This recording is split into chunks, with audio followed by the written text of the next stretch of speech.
మంగళగిరి శివాలయం committee chairman గా ఎంపికైన భోగి కోటేశ్వరరావును టీడీపీ రాష్ట్ర బీసీసీఎల్ అధికార ప్రతినిధి శనివారం అభినందించారు. ఈ మేరకు దానబోయిన సుందర్రావు యాదవ్ మాట్లాడారు. ఈ రాష్ట్రంలో తెలుగుదేశం పార్టీలో బడుగు బలహీన వర్గాల వారికి అంటే బీసీ వర్గాలకి అనేక రంగాలుగా మేలు చేసిన తెలుగుదేశం ప్రభుత్వం చంద్రబాబు నాయుడు చెప్పుకోవాల్సిన అవసరం ఉంది. ఉదాహరణకి మంగళగిరి కాన్స్టిట్యున్సీలో మరి ఐటీ విద్యాశాఖ మంత్రి వర్యులైనటువంటి నారా లోకేష్ గారు యొక్క నాయకత్వంలో మరి చాలామంది బీసీ నేతలకి నామినేట్ పోస్టులు కూడా ఇవ్వడం జరిగింది. ఎవరైతే పార్టీ కోసం కష్టపడ్డారో వారికి ప్లస్ చాలామంది కూడా నిత్యం ఉండాల్సిన అవసరం లేదు. ముందు కూడా వారికి కూడా తప్పనిసరిగా లోకేష్ బాబు గారు అన్ని పదవులు కూడా అన్ని వర్గాలు సమతుల్యంగా ఇస్తామంటే అది మామూలు విషయం కాదు, తెలియపరుస్తూ ఉన్నాం. ఉదాహరణకి మంగళగిరిలో శివాలయం నరసింహస్వామి మంచి పెద్ద టెంపుల్. ఆ టెంపుల్కి మరి భోగి కోటేశ్వరరావు గారు అంత ముందు కూడా చేశారు. చేయటం కూడా ఆ 16 సంవత్సరంలో బ్రహ్మాండంగా చేశారు. శివాలయంని బ్రహ్మాండంగా అభివృద్ధి చేశారు. మరి చూసి మెచ్చి మళ్ళీ ఆయనకే ఇవ్వటం అనేది కూడా మరి మేము ఆయనకి ప్రత్యేక అభినందనలు తెలుపుతూ ఉన్నాం.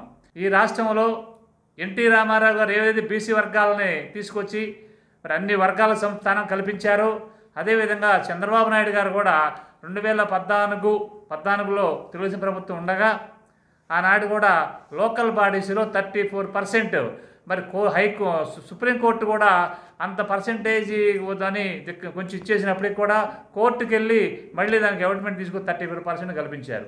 దానివల్ల లోకల్ బాడీస్లో మరి అన్ని వర్గాలకు కూడా న్యాయం జరిగిందంటే చంద్రబాబు నాయుడు గారు తెలుగుదేశం ప్రభుత్వం అని చెప్పాల్సిన అవసరం ఉంది.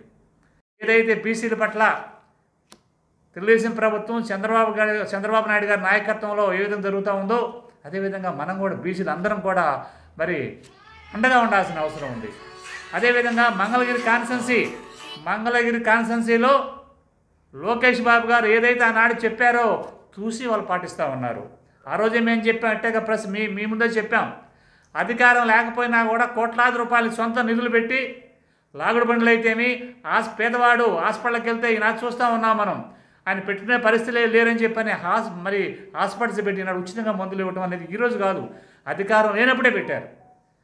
ఈ మంగళగిరి నియోజకవర్గం బంగారు బాటేయాలని చెప్పని కంకణం కట్టుకొని ఆయన కొద్ది ఓట్లతో ఓడిపోయినప్పటికీ కూడా ఏడాది ఓడిపోయాము అక్కడే పునాదేసి ఎక్కడే 91,000 పైసలు మేరకు గెలిచారంటే మామూలు విషయాన్ని అడుగుతూ ఉన్నాం. బీసీ వర్గాలే కాకుండా బీసీ, ఎస్సీ, ఎస్టీ, మైనార్టీ వర్గాలు కూడా అందరూ తెలుగుదేశం పార్టీకి ఈ కాన్స్టిట్యున్సీలో లోకేష్ బాబు గారికి మనం ఇంకా అండగా ఉండాలని 91,000 కాదు రాబోయేటువంటి మళ్ళీ దీనిలో మనం ఇంకా ఇంతకంటే ఎక్కువ తెప్పించాలంటే మనందరం కూడా ఆయన సహకరించాలని తెలియపరుస్తూ ఈరోజు చైర్మన్ అయినటువంటి భోగి కోటేశ్వరరావు గారికి ప్రత్యేక ధన్యవాదాలు తెలుపుతూ